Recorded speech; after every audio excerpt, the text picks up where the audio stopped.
सबसे पहले मंच से सभी अतिथि हैं, सभी को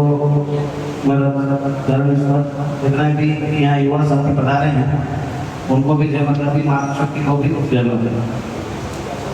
मैं भूमिका बना हुआ तो समय बहुत लग जाएगा, हमको यात्रा की शुरुआत करनी है।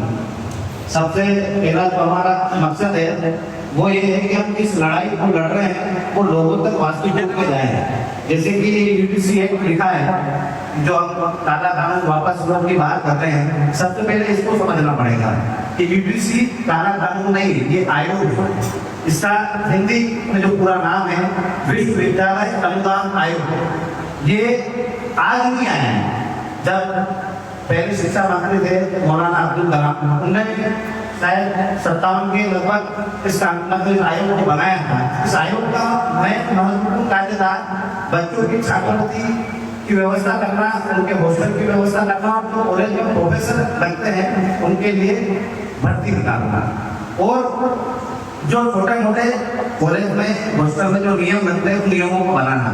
तो ये जो सामान्य वर्ग को न्याय से बाहर करा है, खाली इस आयोग का नियम है, कानून नहीं। तो आपको हमको सबको ये लोगों को बताना पड़ेगा कि छोटा सा अमेंडमेंट है, नियम है, यदि इसको हम बता नहीं पाए जिसके कानून बन के आ गया तो हम हमारे सबके ऊपर आके गिर जाएगा, क्योंकि इसमें और एट्रोसिटी एक्ट में कोई अंतर नहीं है। एट्रोसिटी कानून है और ये आयोग का एक नियम है।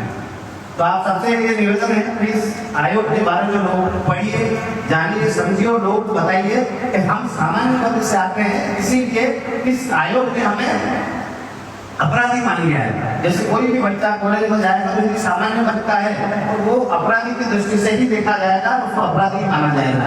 तो आप सबसे निवेदन है कि इसको ज्यादा से ज्यादा पढ़े, मतलब इस आयोग के बारे में जन जागरण फैलाए, ताकि जो दूसरे लोग हैं जो समझ रहे हैं यूटीसी रोल में की बात कर रहे हैं कि यूटीसी वापस आओ, यूटीसी एक आयोग है और आयोग कभी समाप्त नहीं होता। इसमें जो एक अमेंडमेंट हुआ है उस अमेंडमेंट को वापस लेकर हम समानता की बात कर रहे हैं। तो आप सबसे यही निवेदन है कि महिपाल दादा ने जो बीड़ा उठाया है, इस बीड़े को हम सही दिशा में ले जाए और सही बातें करके लोगों को अपने साथ में लाए, क्योंकि इसमें खाली एक व्यक्ति की लड़ाई नहीं है, ये पूरे स्वर्ण समाज की लड़ाई है।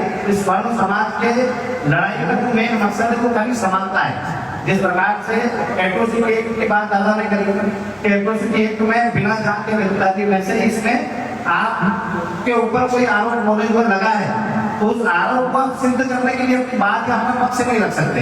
वैसे ही एट्रोसिटी और एक्ट और ये जो यूटीसी में जो नियम आए हैं दोनों समान है। तो हम सबको मिलकर इस लड़ाई को लड़ना है। लोगों तक जन जागरण यात्रा जो चल रही है ये बहुत ही सराहनीय काम है, क्योंकि जब भी सक्रिय जमीन पे पैदल मतलब पाँव करता है तो एक बड़ी क्रांति का आगाज करता है। महिपाल दादा ने एक बड़ी क्रांति का आगाज किया है। कहीं हमारे बोलते हैं गौ माता को राष्ट्रमाता बनाना, क्योंकि ये सदियों को पहली लड़ाई है कि हमारे पूर्वजों ने गौ माता को राष्ट्रमाता बनाने के लिए आज से दूर को भी लड़ रहे, पहले भी लड़े, आज भी लड़े और आगे भी लड़े। तो आप सबसे यही निवेदन है कि महिपाल दादा का सहयोग करें और अपनी टीम को एक्टिव करें। जिन भी गाँव में महिपाल दादा की यात्रा जाए, जहाँ ये पहुंचे तुम्हारी सभा का आयोजन करें और उस सभा में महिपाल दादा को सुने और जितने भी और बात लोग बता रहे हैं उनको भी सुने, ताकि हम जो जमीन की ओरिजिनल जो हकीकत है, जो और भी समस्याएं हैं वो महिपाल दादा तक आ सके और हम इस बात को आगे सभी लोग तक भी बता सके, बड़े बड़े नेताओं को बता सके। इसी के साथ जय माता दी, जय श्री राम। महिपाल दादा के साथ हमेशा